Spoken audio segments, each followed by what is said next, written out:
am I normal? That is the question that we all want answered, right? I chose to share like my lower surgery and getting a gender recognition certificate and changing my birth certificate and stuff because there is still so little out there about it. It shouldn't be this hard. No, why is the information kept secret? It's like a secret club. School is supposed to prepare us for the opportunities, responsibilities and experiences of later life. Not our words, the words of the national curriculum in England. But education in the UK is often criticised for being a conveyor belt into the jobs market, processing young minds, slapping a grade on them and pushing them out into an increasingly competitive world of work. Life isn't about maths, English and science. Life is about how we live with each other, and that is something frequently forgotten in the curriculum.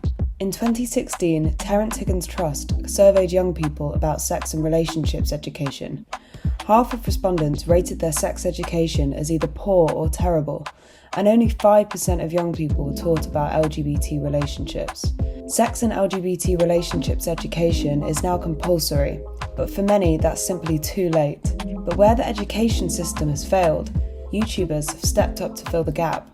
Hey everyone, it's Hannah. Welcome back to my channel. Hannah Witton is a sex and relationships YouTuber. With over 600,000 subscribers, she's famous for her upfront and candid videos about sex. Menstruation, period sex. Why am I horny right now? Why aren't I horny right now? Genitals? What on earth are you doing? Hannah was one of the first YouTubers talking about sex and provided a valuable resource for people who have been left behind by the education system. It always comes down to, am I normal? That is the question that we all want answered, right?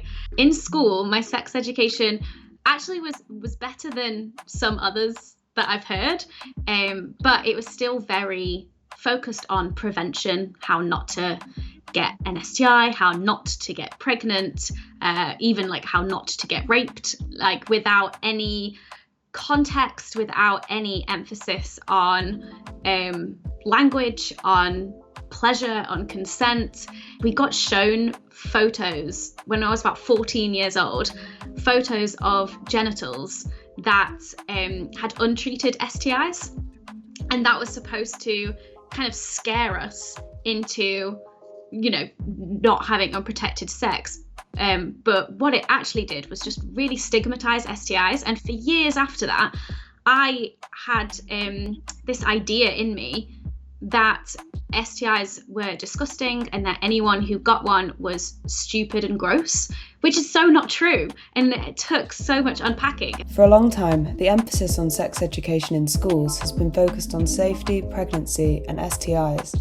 Hannah's channel helps to demystify the side of sex that doesn't get talked about as much. Whether it's to do with their sexual orientation or just how their body works, how much sexual desire they might experience, how much they enjoy or don't enjoy masturbating, what kinds of things turn them on. The benefits of a happy and safe sex life are obvious. But for Hannah, having a well-rounded sex education goes beyond what happens in the bedroom. I think it's connected to so many different parts of our lives in terms of like history and society, culture, like psychology.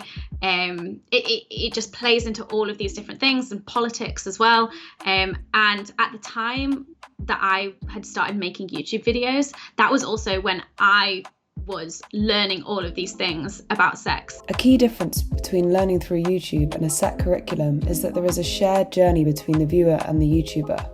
There are experts out there, but often you're learning along with the person in the video. A good example of this is Jamie Rains, better known as Jammy Dodger. Another early YouTuber, Jamie documented his gender transition, and his channel has become a resource for people wanting to know more about trans issues. He didn't set out to become an educator. In fact, he turned to YouTube looking for advice himself. I first learned about being trans and just that trans people existed through a documentary when I was about 15, 16-ish. And it was through seeing that documentary that I then went onto YouTube and things like Tumblr, and I kind of became a little bit obsessed with just like watching other people transition and learning all about it. Through watching a lot of other people on YouTube, I realized that there was very little information from the UK and like a UK perspective, like going to GPs, going to gender clinics, not in America. So I wanted to provide like an educational thing on like, this is what you do if you're in the UK. But also, I just wanted to document my own transition. So I was like, I never expected anybody to watch it. Education in schools, I think, is still really behind in terms of LGBT plus stuff in particular, and like specifically trans things. Like a lot of people come onto YouTube channels and they're like, I didn't know about being trans. I didn't know about different sexual orientations and everything until I came onto YouTube and I watched people and I saw it from like a first-hand experience. Jamie was making a personal record of his transition, but by sharing it with the world, millions of people got an insight into a process that they might never have understood in a way that a textbook could never communicate. In a world where trans rights have become a hot-button issue, furiously and often unforgivingly argued, having a personal account of transition provides some context and calm to what can otherwise become a toxic debate. But sharing your most personal experiences with the world has its drawbacks. I started testosterone and I had top surgery quite a long time ago. Like, I feel like I'm reasonably old in terms of like trans YouTube. And when I was documenting that, there was very limited about that side of things. Now there's quite a lot.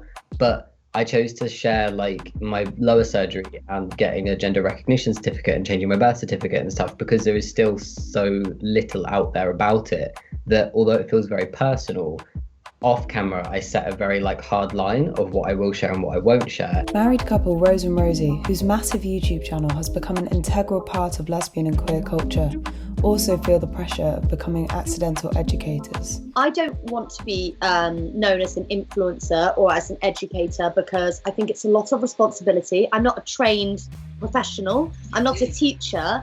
But I do think that just by being our authentic selves, what we can offer is a place for people to hopefully feel seen, feel validated, and just know that they're not alone. After 10 years on YouTube, Rose and Rosie are planning to start a family, but were shocked at the lack of resources available for same-sex couples looking to do the same. I tried to ask my doctor, and he was like, I don't know. I don't know what you do.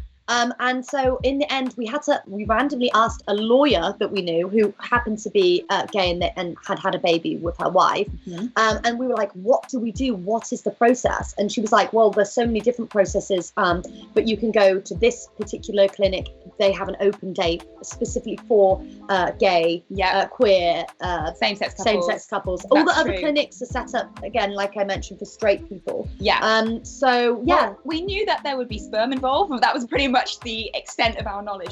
Although the majority of people nowadays agree that same-sex couples have the right to start a family, the processes for doing so are not always geared towards LGBT people. It's really hard to find information still, you know, in present day. When I rang my first clinic, they assumed I was in a heterosexual couple and that maybe we're having fertility issues. That seems to be the default. It's always that you're straight, not that we're gay and we're trying for babies. Which is why we started this podcast, you know, just to literally deliver more information to people on the same kind of journey as us, because it has been so difficult and it shouldn't be this hard. No, why is the information kept secret? It's like a secret club. Like, we've had to fight to find out things. So, until the systems that are supposed to provide us with information about these things improve, for most of us, the internet will be the best teacher we'll ever have.